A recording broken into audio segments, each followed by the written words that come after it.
All right, today we got one of the dopest lyricists in the CHH community, God Over Money's Datin. Y'all stay tuned.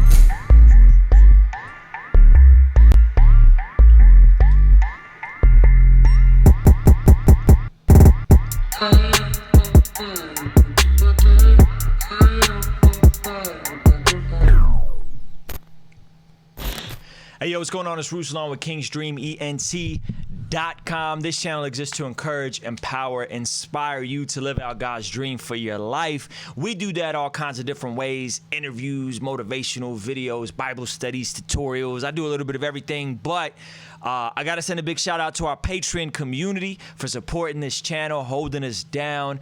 And if you guys want to see the full length of these videos, y'all want to cut the Fan Love Friday line, y'all want to get a weekly Zoom video chat call with me, hop over to Patreon. Link is in the description. But without any further ado, ladies and gentlemen, one of the flyest lyricists in the CHH community, one of the dopest performers I've ever seen. And I got a crazy story I'm going to share with you guys.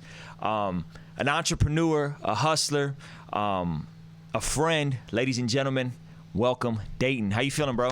I'm good, man. We're going to take this show on the road. I do good introductions, man. Yeah, you do. You sure do, bro. We're in San Diego. Yes, one of my favorite cities in the country, bro. We're doing the God Over Money tour stop in Oceanside today. Yes, this is not your first time to Oceanside. We've done a couple, third, I think third. Time. Yeah, maybe third. Yeah, man. How you feel being out here? Oh, man, I love it. Like I said, Dago's like my favorite city, man. Oceanside always turns up. It's always good turnouts. It's always good feedback, man. I love Oceanside. Love Dago, man. I've had fun the past 2 days I've been out here. It's been dope, as always. Dope. Now, something interesting about you is you actually started as a battle rapper. Yes, sir. In the New York, Jersey circuit. Yep. And this is before you transitioned to CHH. Yep. Talk about like those early days. I thought I saw a clip of you on, was it 106 in Park? Yeah, yep. That's crazy. Yeah. Talk about that. So, man, not to boast, but I started. Hey, you can boast here. Oh, I'm about to boast a little bit. You know, you start your boasting with not to boast. But so, man, I started before the whole YouTube wave, and before battle rap became big on YouTube. Right. And even before the whole 8 Mile craze, because once 8 Mile came out, boom, battle everybody was battling. Really shot up. So, I started in the underground scene in NY. And really played a part in this becoming what it is today. And you can fact check that. There's receipts. Yeah. Especially at the time, battle rap was real. It was weird. There was a racial divide. It's not like right now where the white dude could come up, where the Puerto Rican dude could come up. As long as you dope, you're in. Back then, it was like, bruh, it was an African-American sport in battle rap. And it was hard for a Spanish cat to come up. Because you're Puerto Rican, right? I'm Puerto Rican, yeah. That's crazy that even as a Puerto Rican, you would say that it was hard for you to come up. It was definitely hard to come up in battle rap. Yeah. So when Eminem came on the scene, you know, the white cats were a little more acceptable. A little more, comfortable going out. Yeah. But they would all, you sound like Eminem, you sound like Eminem. And I got that too. Yeah, I'm sure you did. Yeah. So when I came out, I was probably one of the only Puerto Rican dudes, me and my man Nems, that made a name for ourselves. And eventually there was this organization that battle rap fans are gonna be familiar with. It was called Fight Club. That's what I was gonna ask. I remember Fight Club. They had a season on MTV once, they right? Did. Or That's a season or two. I think a season or two. That's when they really took off. So after I was on 106 in Park Freestyle Friday, which you asked about, I actually got the address and the directions on how to audition by Jen. That I was going to ask, did you and Jen ever cross paths? So crazy story, not to go off. I run into Jen by Fat Beats in New York, just randomly chilling out there. Iconic record store, Fat Beats. This short Chinese cat come up to me. Everybody would they'll hit you with the headphones. Yeah. They'll, yo, man, you listen to hip hop and try to sell you from the door. He just was like, here, man, hold this. I grabbed the CD. He like, Yeah, and then of course he gave me the sales pitch, and I'm like, oh boy. He was trying to sell CDs. Yeah, I'm like, but then he goes, yo, and it's a CD of all my battles, and I'm gonna be on 106 in Park next week. So right away, I'm like, oh, how you got on? And he sat there and gave me directions, told me what address, all of that. So I was like, oh, I definitely owe Shout him. out to Jen, man. I've been trying to get him on the channel. He keep covering me. Yeah, yo. real dude, real dude. So he was mad humble. I was just like, you know what? I gave him the $5. I took the CD home and was blown away listening to him battle. He was good. So I made sure I tuned in for 106.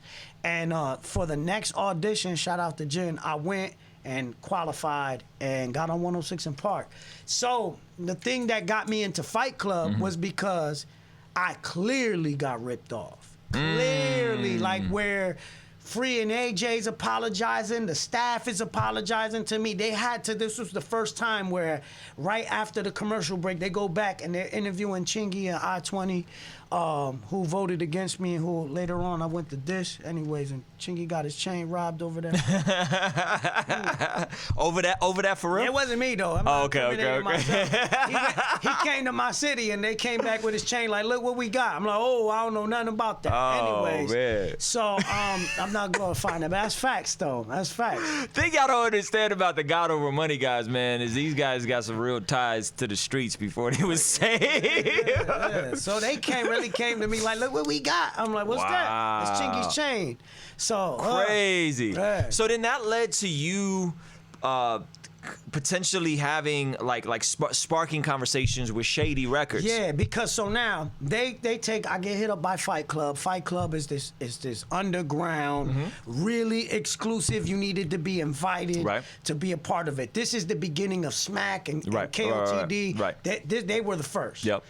So Smack was doing this thing on the DVDs, but this was your first big platform. So they saw me get ripped off. They like, oh, we don't like that. Come battle. And Riggs Morales, who was the director of A&Rs at Shady at the time, he was co-running Fight Club. Oh, I never knew that. Yeah, so him and this dude, International P, and they started to kind of like, there was a divide between them eventually because they trying to pick artists for their labels. International P wanted me. Riggs was interested. Yeah. Of course, at the time, man, Shady was on top. I wanted to take that deal with Shady. Yeah. It's exactly who I wanted to sign with. So, yeah, he was just like, yo, come through. I went through with my manager. At the time, I had beats from Scram Jones, from the Heat Makers, from Alchemist. I'm this independent cat, no backing, and I got a gang. I got a Cannabis feature, a Sean Price feature, a Crazy Bone from Bone Thugs feature. Crazy. So I was grinding. I was really grinding. So when he saw that grind, he heard the music. I remember Riggs like showing no emotion. I'm playing my demo. Yeah. He's just like doing paperwork. I felt so disrespected, like dag. Yeah. And he shuts off the CD. He's just like, man, yo, you know, I heard this person's demo, this person's demo. This is the best demo to ever come through here. Wow. So what happened with the deal? So what happened with the deal was I was egotistical. So it's like, I wanted to get signed my way, and I didn't want to play the industry game. So when the demo got to Paul Rosenberg was like, he's dope, but tell him to do a song like What Up Gangsta from 50. We need a record that sound like this, like this, like that. Because now he thinking the commerce side. He thinking how we gonna sell this to the masses. Exactly. They liked my voice, the raspy voice. They're like, yo, let's have him do these type of records. Yeah. And Paul, I don't know if you knew, but Paul Rosenberg went on to become, I believe, the president of Def Jam. Yeah, he's currently the president. Yeah, currently of the president of Def Jam. Yep. So, and Riggs ended up going to Atlantic. He's at Atlantic right now, the director of A&Rs over there. So, anyways, yeah, man, they wanted me to have this record that sounded like everybody else. I got super discouraged. I thought they was just gonna sign me right away. So they had me on hold. I was taking consistent meetings with them, and then also side meetings with this group I was down with at the time. My man Nems right now is super popping. It was my man Nems and George Burns. We took, I believe, a meeting as a group. But then I got a backdoor connect through Bazaar from D12. Oh, wow, okay. So he was one of the judges at Fight Club. And I didn't take a deal from International P, so they tried, I was undefeated artist that did take the deal, they did me dirty and gave him the W so he could get some rep. He just beat the undefeated champion. You know what I'm saying? I gotta go back and I gotta see some of them old Fight Club battles because I used to watch it. So I wonder if I remember seeing you on Fight Club. That'd be crazy. So I did the dumb move when I got saved. I saw that certain doors, it was premature. There was really nothing out that bared any fruit. So I did some writing for some bigger artists at the time as far as hooks and stuff. Yeah. And the labels would turn them down. I was wondering why. It's because, when you went on YouTube, all you saw was battles. So I reached out to everybody that posted the battles and had them all taken down. So it was extremely stupid. The only 2 or 3 you can find is because I don't have a link to whoever did it. I wrote them an email and they never responded. Got you. So how do you transition? So you get saved. How do you transition from battle rapper to like signing with God Over Money? I know there was a window of time in there, you know what I'm saying? But like the condensed version, like how do you end up meeting Bizzle and like getting into the CHH thing? So, of course, my pen just started to, from the abundance of the heart, the mouth speaks. Everything started coming out. I didn't intend on being a Christian rapper. I didn't want to be. I had this secular company documenting my album that I was writing at the time, and they were, documenting me, recording it, and everything was coming out Christian rap. They backed away. They was like, this is a Christian rap album. We can't push this. Really? Yeah. So, my accountability at the time, I started to just feel this piece that I was just recording and putting out. And I felt like I needed to fall back and grow to know this God that I was talking about. So he suggested too, my accountability was like, I told him, man, I don't feel a peace. He's like, yeah, man, I think you need to fall back for a little while. I put the mic down, put the pen down, took some time to grow until the very same people that were like, yeah, good, sit down. Let's Bible study, let's grow, let's sharpen iron. Now they hosting open mics and they like, yo, rap here, rap here, rap here. So I saw they knew that they thought I was ready. And then I picked up the pen and it's just, man, it was like seamless, bro. Ran into T. Wilder. He was feeding me beats. Shout out to T. Wilder. Yeah, shout out to Super T. dope Wilder. producer. Yep, one of the first people I ran into, helped me out. I ran into Lavoisier. Lavoisier started to play a part in discipling me. Yeah, shout out to Voss. That's the homie. And Voss was doing the same with Bizzle. So of course he played middleman, linked us up, and that's how the relationship with Bizzle began. That's beautiful. So you put out a couple projects with Bizzle. Those, I think it's fair to say, were critically acclaimed.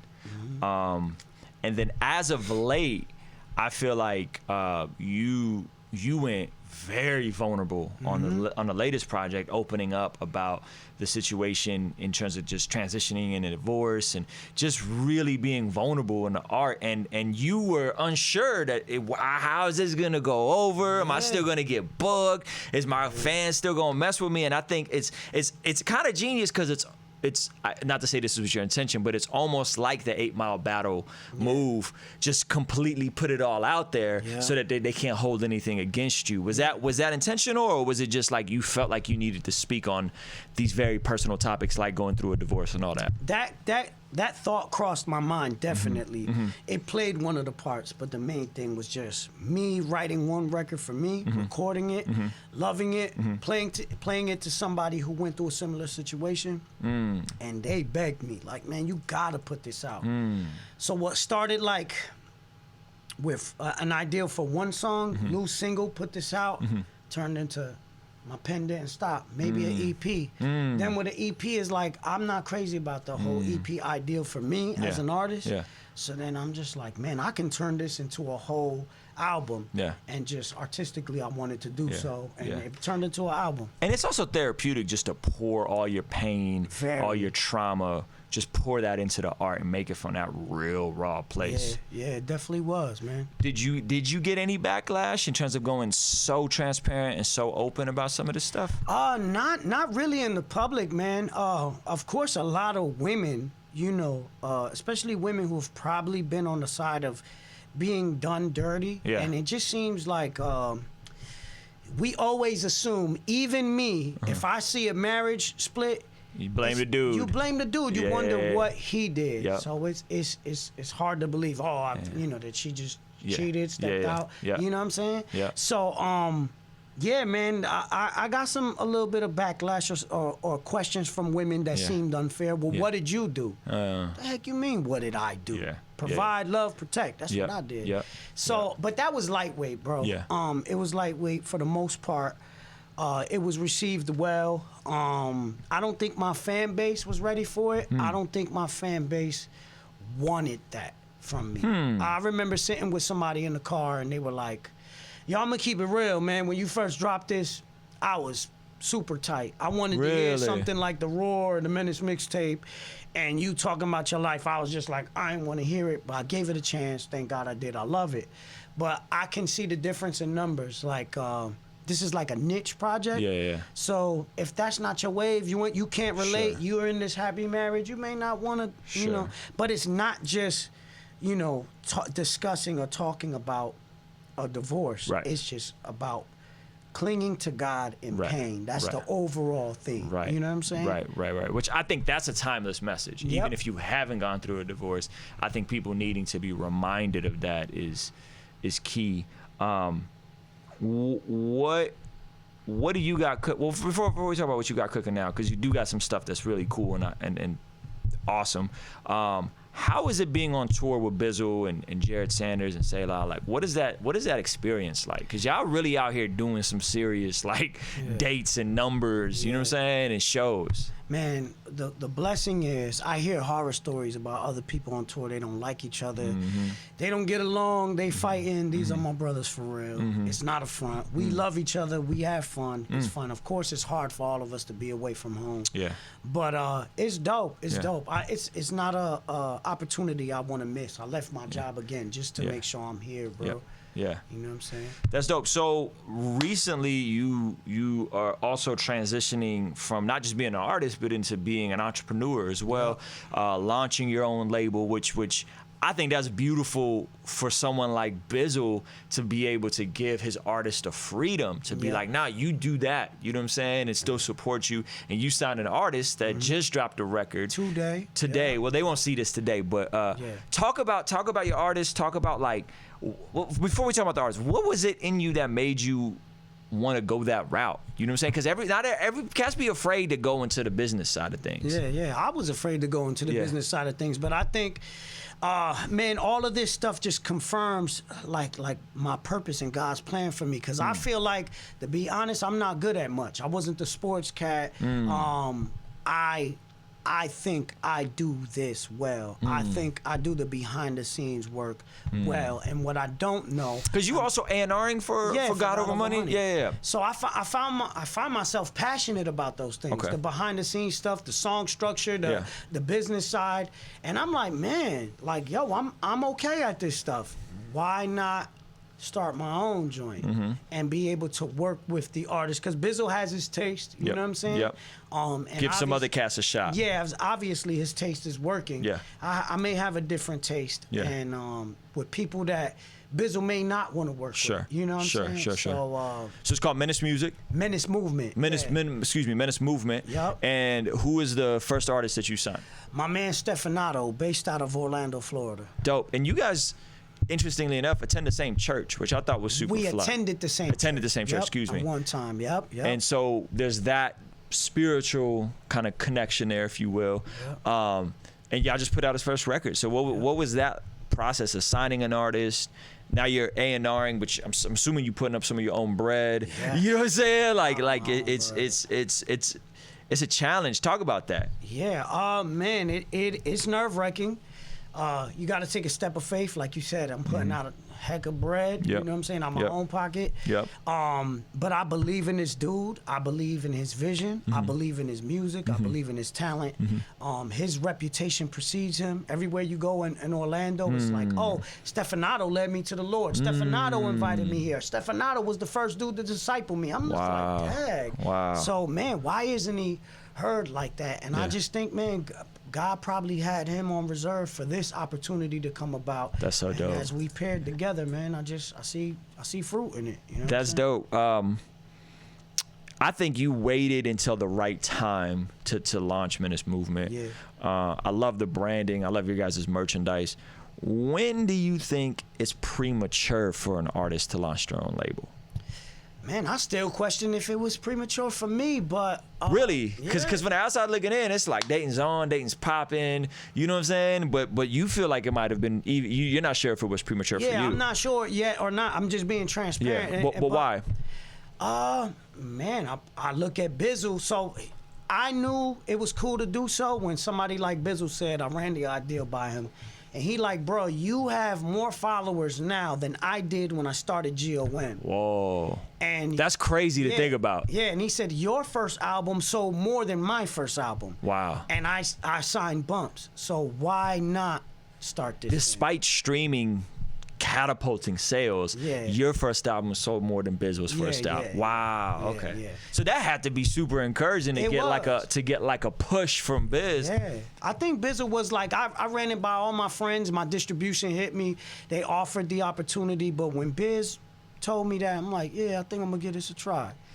So one of the things I love about what you've done is you do keep your ear to the streets, and you do a lot of like the contests you've done. You know what I'm saying? Tell me your heart behind it, because I feel like that gave a light to a lot of emerging talent. Yeah, it did, and that was my heart, bro. Yeah. That was my heart. I think I got my I don't know if ego or pride is the right word, but I was bothered by a comment made. I remember reading that CHH is dead. It's only Andy and Andy Wordplay and Social Club. Yeah.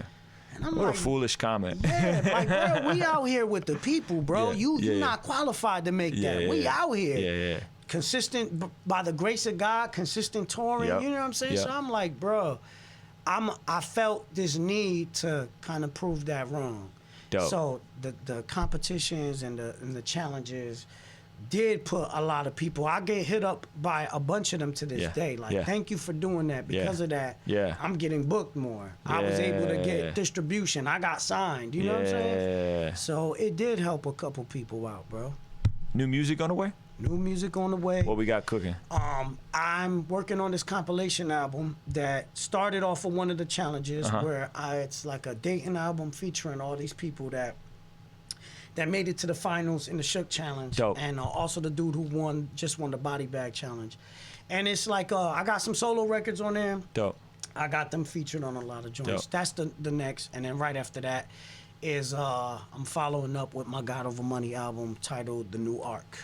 I love that you're so selfless and being willing to share your platform with other people. I don't think we find that too often in terms of brothers that are just like, yo, I'm gonna leverage what I have to put other artists on, to do contests and put artists on that you're not even benefiting from financially. If one of these dudes takes off, you don't really stand to benefit from them, but you're doing it because it's the right thing to do. Yeah. Amen. Any final thoughts, man? Like, I feel like there's rappers watching this, maybe fans of yours, that are like, they're not sure like how to find that balance between God and commerce. You know what I'm saying? And they feel a tug to do music, but maybe they feel a tug to do entrepreneurial stuff. It's the age-old like ministry versus industry thing. You know what I'm saying? And I feel like you, Bizzle specifically, like you guys found this really dope balance between the two that I don't see it as in conflict at all. Like I see it beautifully complementing each other. And y'all out here hustling and grinding and getting the bag, but you're keeping God at the center of it. Like what advice do you have people wrestling with that as just they're watching this and they're not even sure how to process all this? Just know it's intentional. It's just like dealing with hazardous chemicals. It's never easy. It's never easy, and you always need to intentionally balance the two. Got you. Because at times, sometimes I find my mouth running, and I'm like, and I'm just like checked in my heart, like, oh, that sounds very self-centered, and I don't think that's God's heart. And then sometimes you can just be so over spiritual and that you missing out on the bag that God wants you to have because you just want to, it's ministry, and that sometimes is based out of pride too. You want to show them that you about false humility. False humility. So it's like, man, you teeter totter between both, and then sometimes you just manage to balance it. You know what I'm saying? So I think that's a struggle for both Biz and I, but praise God that he's there to check our hearts. That's you know dope. what I'm saying? Well, ladies and gentlemen, there you have it, man. Make sure y'all following this brother Datin on all platforms. Stay locked in. Menace movement, a lot going on. We're going to link it all in the description and in the pinned comments. There's a lot from this. Like don't gloss over the points that he made, because I think there's a lot of tension that he's willing to press in, whether that's the vulnerability, whether that's the art versus ministry thing, ministry versus industry. Like there's a lot there. So let us know what you think about it. Leave a comment below and stay locked in for more. Appreciate y'all. Peace.